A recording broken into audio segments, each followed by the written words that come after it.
Welcome back, everybody, to 21st Century Renaissance and another open interest newsletter breakdown on GameStop. I am your host, Dr. Michael LoPiano. Welcome back. It's very good to see you all. Welcome to another Friday, our first options expiry of 2025. We have certainly had an interesting week, to say the least, even though it's been a short week, I should say, especially because it's been a short week. We have a lot coming down the pipe. We have a lot of questions to ask, certainly, regarding FTD settlements, regarding the possible margin call processing of what's been going on in December, in the midst of this bull trend we've been in for the past couple months. A lot of questions here, questions that we will definitely be visiting tonight on tonight's live stream, which will be taking place at 4 p.m. After market close. We'll be getting to some of those bigger questions there. Today, in the open interest newsletter breakdown, I want to think about what primarily drove our price action yesterday, what that means for us today, why in particular we saw what we saw yesterday, and what that might mean with respect to our price movement going into the future as well. So as we can see, yeah, we've gotten a nice reversal here. Pre-market, we dipped on down to, what is this, 30.26, got pretty close to that $30 call wall, dipped right way yesterday. Really peculiar, right? If we enlarge this a bit, we can take a look, right? Very peculiar price action on the day. I mean, a pretty low volume day overall. We didn't cross about we didn't cross 8 million shares. We were about 7.5 million shares. About 11.5% of our daily volume was processed in dark pools. I mean, I have to take this with a grain of salt, right? I don't have too much historical dark pool data. That's not a figure I keep track of, but this was a sizable amount of volume. And, we still didn't get the necessary conditions, right? The necessary sort of trigger to activate some of these gamma hedging dynamics that could have possibly carried us up to $35 in the middle of the week. We didn't get that, even though we got this very interesting deployment of yet another X-post by Roaring Kitty, this time of Dave Chappelle's Rick James.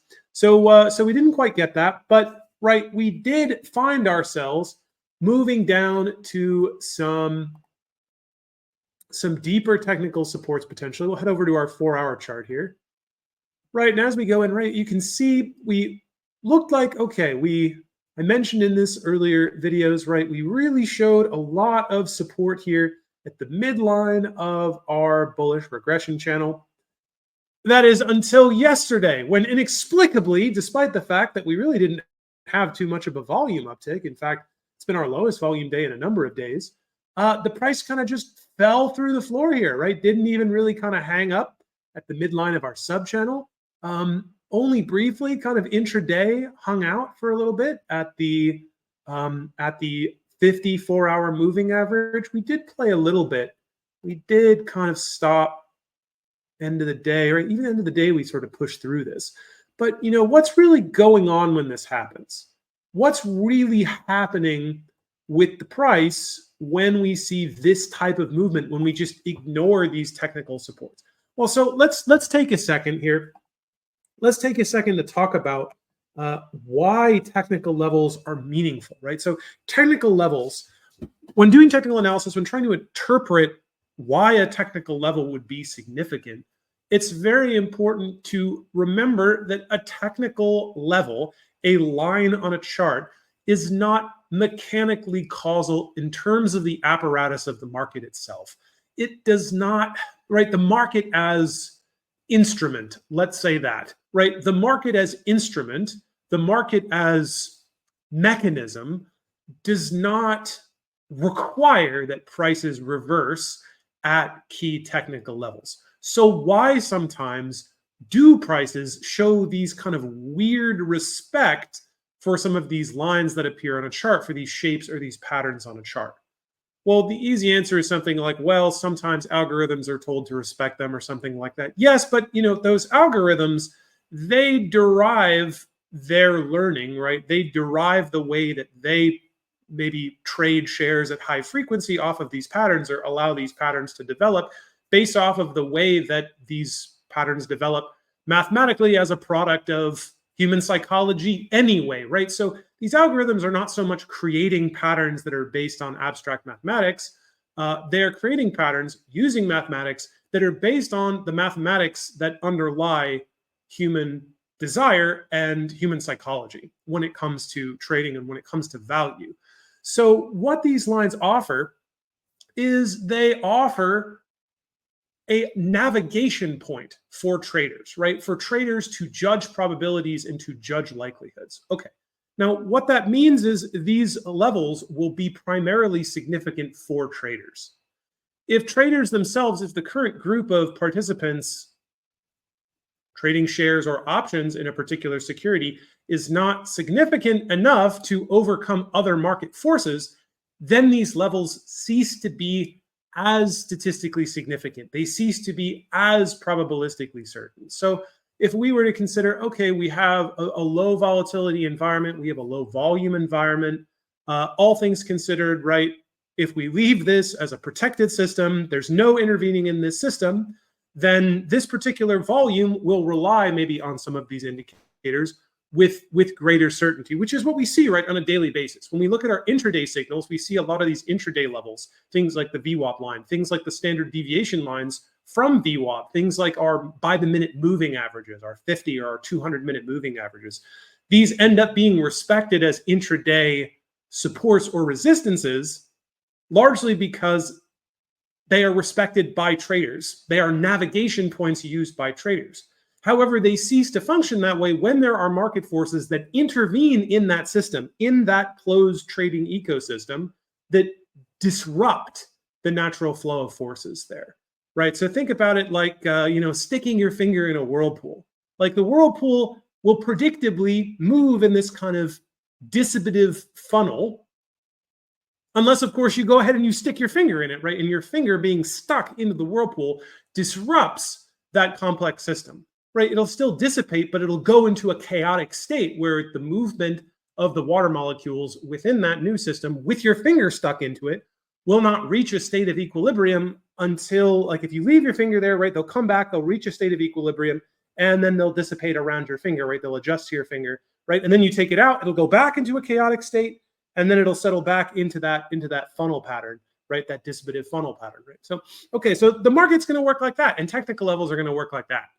Right? As long as we have a self-contained system that is undisturbed, these technical levels will prove to be highly probabilistic, right? They will give you high degrees of predictability with respect to intraday price movements. The same thing can be said on our other levels. Where certain levels, right, where certain charts, such as our 4-hour chart here, where this becomes very meaningful, as we can see here, right? Where this becomes very meaningful is as you move away, say, from averages or the middle of the channel, as you start to move out from this channel, you move to price levels that are provided, again, that you haven't accumulated a different information context, right? So we don't really have a different information context today with respect to the company versus a week ago versus 2 weeks ago, right? There really hasn't been any different company news that's been in here. So what we're looking at, right, is these levels, let's say the resistance and the support level, proved meaningful as the price was moved off of, say, the closing, what would this be? The 4-hour candle closing price average. That as we sort of move away from the middle of these channels, these lines, which are kind of more predictable on a day-to-day or intraday basis, maybe for a low volume, undisturbed kind of turnaround, something like that, right? They become more significant in multi-day timeframes. It becomes highly unlikely that based on no new information or serious manipulation, that the price will move outside of these bounds based on how unlikely it is that so many people will have all seen a particular type of value within this context, right? So this is why we see these pretty drastic reversals when the price moves out of these boundaries. This is in excess of 2.68 standard deviations from the mean closing price since the end of October. of every 4-hour candle, the mean 4-hour candle closing price since the end of October. Okay. So these aren't always, it's very difficult, right? It can be very difficult. And this is why it is important to try to, if you are trying to trade, if you are trying to options trade or share trade or something like that, right? To know what sorts of probabilities and what sorts of risks play into the type of time frame that you're looking at or the type of indicator that you're looking at, right? So looking at trades, say off of this line or off of something, say down here, these are very, very high probability reversal indicators because of, right, the odds of the price moving into this area, right, based on something like authentic market sentiment, something like that, authentic market participant sentiment. And so they're good targets for high probability reversals. The middle of the channel, right, the middle of the channel here, this can be, I've delivered some different arguments, some different technical arguments for why, right here, right, historically, we use this line as a support. Here we used it as not quite as something like a resistance point, but did not stay above it for very long periods of time. So, it can be a decently predictable bet, a decently probable bet for something like a trade if you're trying to look at something intraday or day to day. But again, right, not as high probability as something like we're looking outside these bounds. So, little aside there before we get into some more of the details of what happened yesterday, especially on the sorts or the structures of thinking that are necessary in order to predict successfully, in order to, let's say, use technical indicators more successfully if you are attempting to trade, or be it a swing trade, or be it timing entries for an investment, something like that, or something similar. Okay, so yeah, let's hop over now to our article.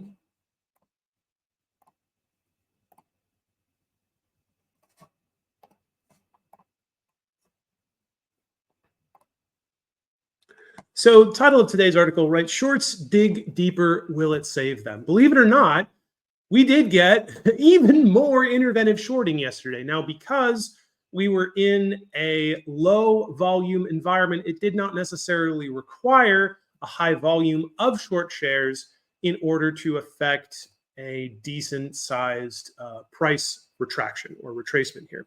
So what it looked like, let's say, what it looked like from my perspective here. Actually, I want to go down a little bit, right? When I talk about, say, interventive shorting, I pointed this out sometimes, right? Here's this one, little tough to tell, but certainly, right, we have these kind of, you'll see these outsized volume candles. If you can track down outsized volume candles with very sharp decreases in the price that then kind of immediately whipsaw back in these kind of sharp patterns, right? Something like this, especially if those currents kind of begin or get sharper at key technical levels, right? So if you can see these multiple things, so very sharp decline, outsized volume candle, starting at a key technical level, there's a pretty good chance that what you just saw was a tactical deployment of short volume in order to thwart potential reversal. So day traders, as I've talked about, right, they look at these intraday signals to determine when to bet on reversals. They look at these, right? And if you're going to enter this, like, you have to make a decision ahead of time, basically. Like, this stuff moves too fast. You have to make a decision ahead of time. You have to go, okay, based on this structure here, based on where we are here, I'm going to say, right, we come down, I'm going to say we, right at this point, enter in here, maybe we dip a little bit below, and then, maybe reverse back to VWAP, something like that, or reverse back to midline here, or reverse back to 50-minute moving average, something like that. But using this as a support point seems a reasonable bet. Okay. Now, let's see, what is this price level to? This was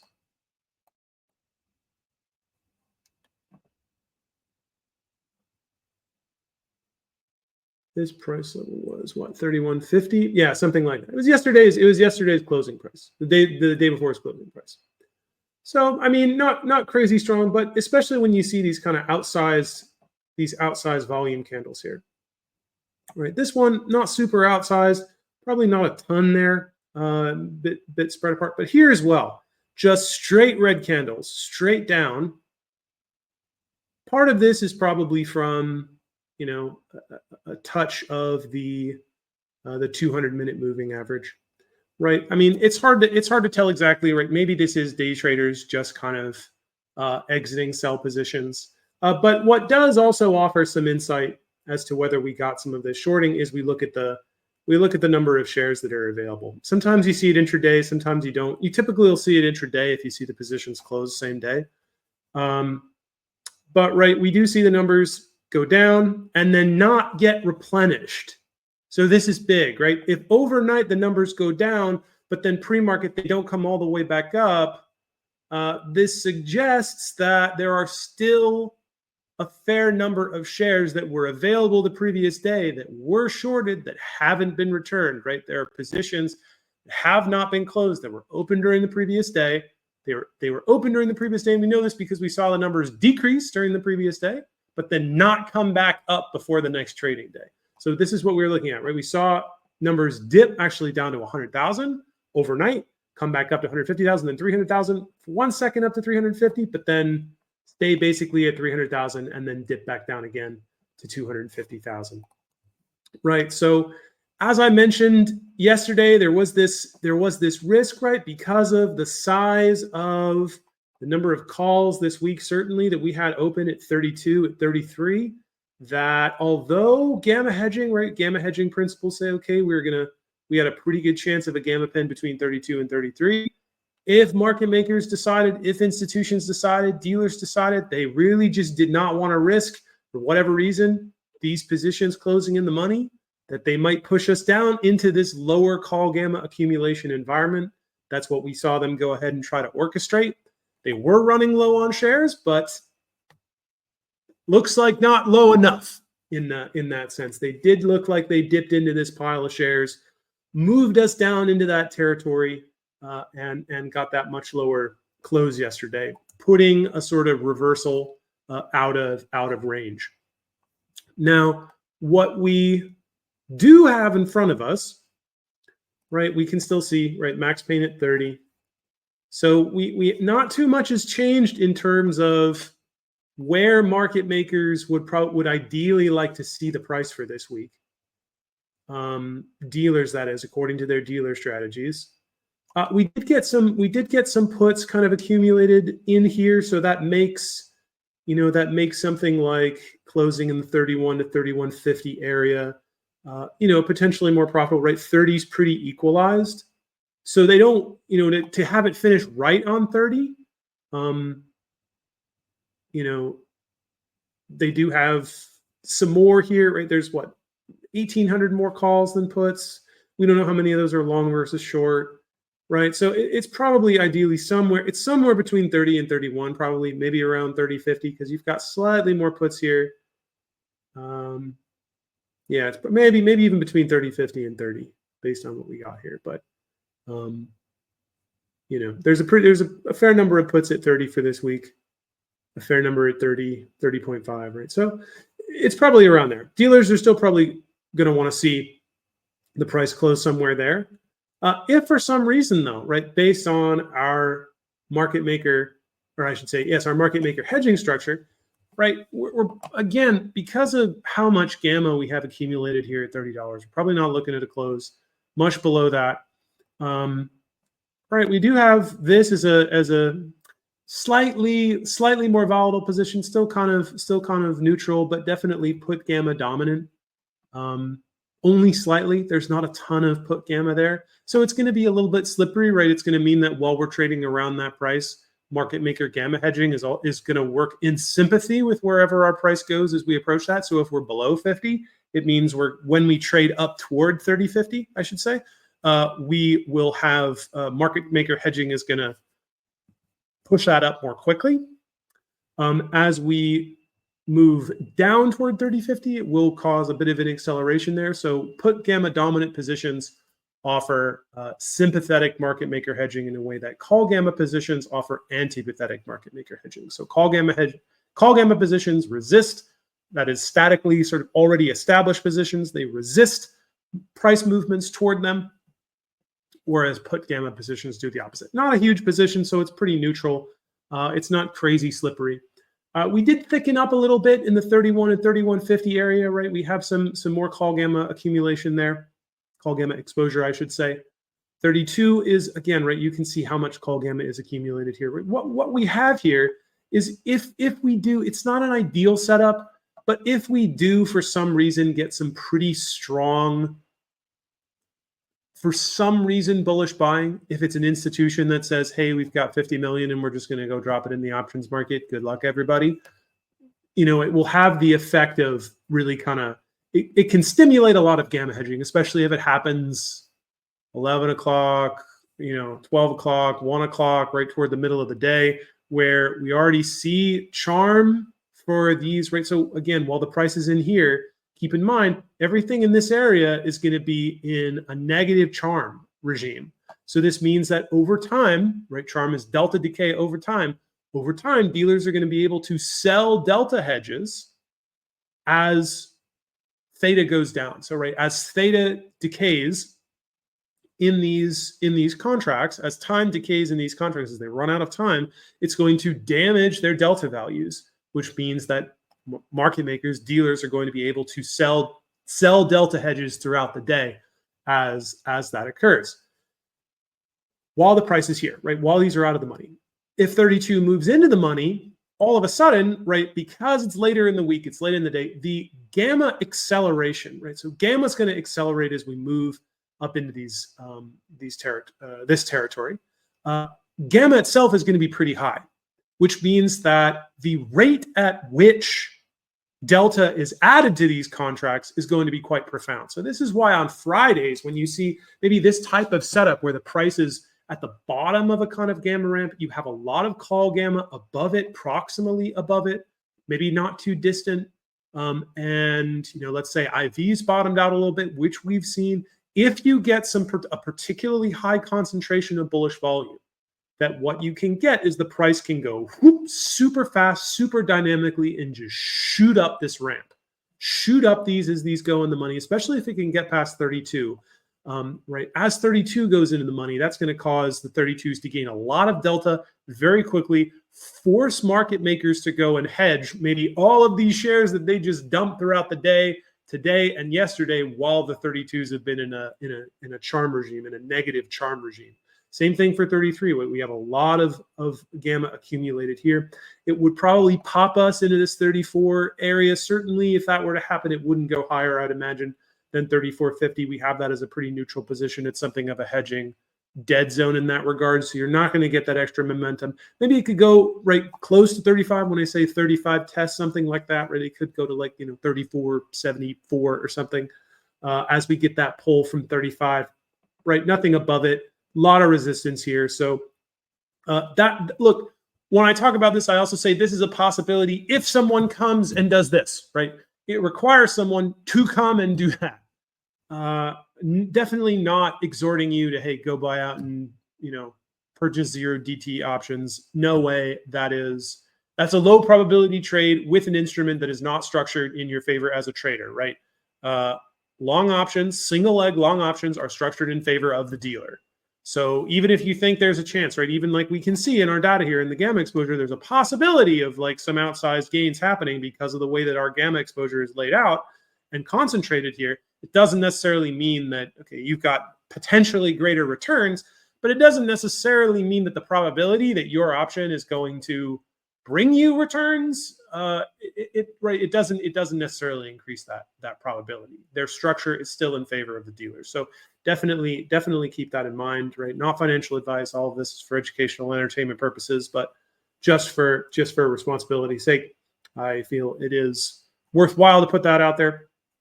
But if we do see something like this, right? If we do see we kind of maybe start to drift up into the upper part of this range, and then we get to, if we're above 31 or something like that, and then we get some big volume that pops the 32s in, and then maybe retail buyers or some other institutions kind of start dogpiling this with short puts and buying long calls that are out of the money, right? It can sort of we'll get this big IV spike because IV levels have been relatively low. And then it can kind of drive us up here as long as there's some excitement. I don't know if there's information or something like that about the company, or we get another post from, Roaring Kitty from Keith Gill, something like that. That could cause something like that. So, I mean, that's the trading structure we're looking at today. If things stay low volume, we're probably in this area. We started to get a little movement, up to 31. But, again, right now, we're looking at a pretty low volume environment. We've seen things like this before, right? So let me go back over to our chart.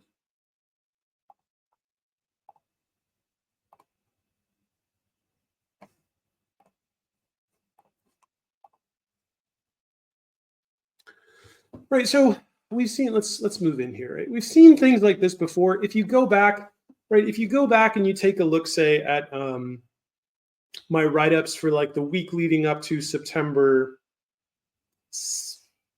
Is that right? Wait a second. It would be, no, it'd be like September 4th. So definitely August 27th, and then what, 28, 29, 31, September 3rd, I guess. I think it would be September 3rd. So if you look at, for options expiries, August 27th and September 3rd, right? Those are days where we got some pretty big gamma ramps. I would, if you're interested in looking at some like what an ideal kind of gamma ramp setup looks like, go ahead and go back, check out those articles. I'll even link them down here so you can, you can get your bearings. So I'll link these down in the description if you're viewing this on YouTube. I'll link this. You can just click on the articles tab and scroll back to the particular date if you're looking at this on X. This is generally how this type of pattern started out, right? Really tight, very low volume, right? We're looking at, this is a pretty low volume opening, right? This doesn't guarantee that this stuff will happen. Let's see, can we get our IV levels up here too? Let's add a study real quick. Now we got to add the studies. Let's do. Let's take off. Yeah, there we go. There's implied volatility. So we're a little pop here at the start. Not very big. Dipping below yesterday's lows now. Okay, so low implied, low IV levels, low volume. Really tight kind of scrubbing here. Looks like we're using the 200-minute as a support intraday, and then kind of using 31. Yeah, see, even though we don't have a ton of gamma accumulation, call gamma exposure accumulation at $31, it's enough based on low volume conditions to be resistant within this trend. So maybe we see this play out a little bit, but maybe around like, I don't know, 11 o'clock or something, 11, I tend to see these happen either at like 11 or 1. That's when these tend to go off. So, take a look if we continue to play this out. And what this does, right? It's like it sort of lulls in traders that think, oh, it's going to be a lame day. It's not going to be a lot. And then whatever institution is kind of planning this, right? In the background, then they're like, maybe I'll, scoop up some cheap options here, cheap out of the money options. And then when I'm ready, I'll just crank this, drop a bunch of, either go buy a bunch of shares or do something like that and really send the volume up. I'll probably do it through the options market, or maybe they know some news is coming.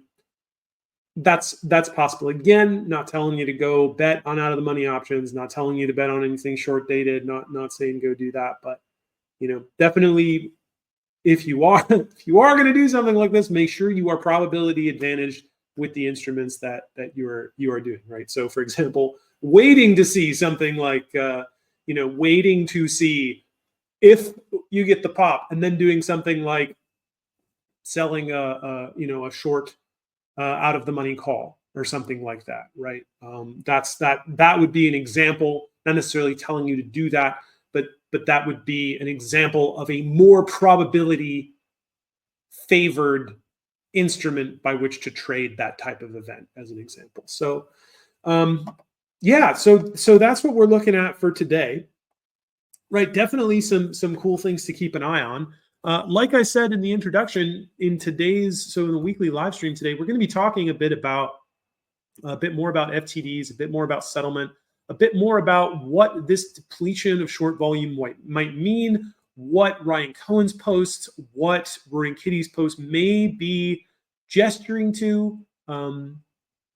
Yeah, we're going to think through some of that and take a look as well at some of this recent information that has been coming out from from the SEC with select dates that have been blacked out in terms of the public disclosure of FTDs, not only on GameStop for the market.